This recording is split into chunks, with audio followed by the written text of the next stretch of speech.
music motors, and welcome to the 2019 Alfa Romeo Stelvio Quadrifoglio.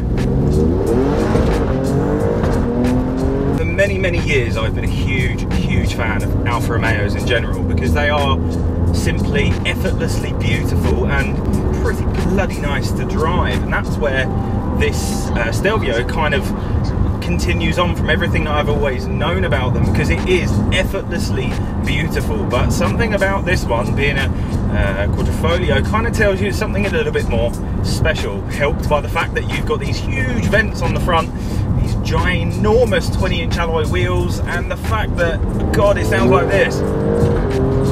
Now that sound is by they call it a 2,893cc V6 engine, which produces 510 horsepower, 600 newton meters of torque, gets you to 62 miles an hour in 3.8 seconds, and tops out 176 miles per hour. That is lightning fast. Now, base prices on these start at about £70,000. You want to go for one with a few options like this, and this is closer to 78,000.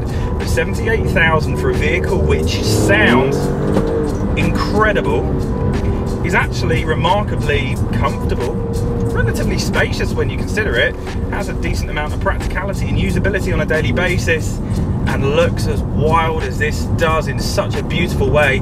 Seems like absolute bargain value for money. The drive, connected, really precise, really adaptive, it kind of does whatever you want. Fuel economy, well, when you drive a car like this, it really does not matter.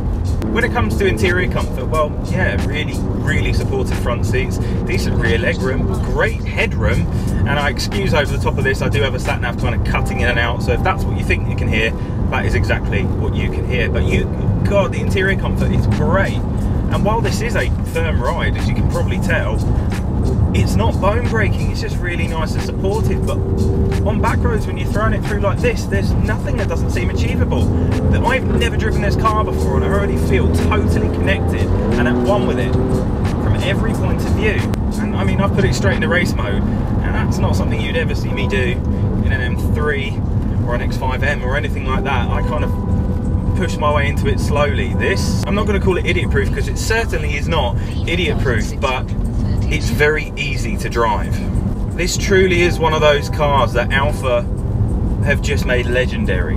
They came back with an absolute blast when they put the Giulia Quadrifoglio. And when people said, hey, they're going to do an SUV performance car, a lot of people were a little bit like, really?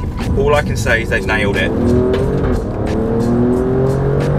I have driven copious amounts of performance cars over the last few years, and when you get into them, sometimes it takes a little while to adjust to them. And honestly, this is the first one where there's no adjustment time. You feel absolutely connected instantly with it. And it's honestly taking my breath away, because this is such a beautiful car. And while the fuel economy is not great, screw it, it doesn't really matter, because you've got amazing noise. I mean, if I put the windows down now, listen. Do you really care about fuel economy when you got noise like that? I really don't think you do.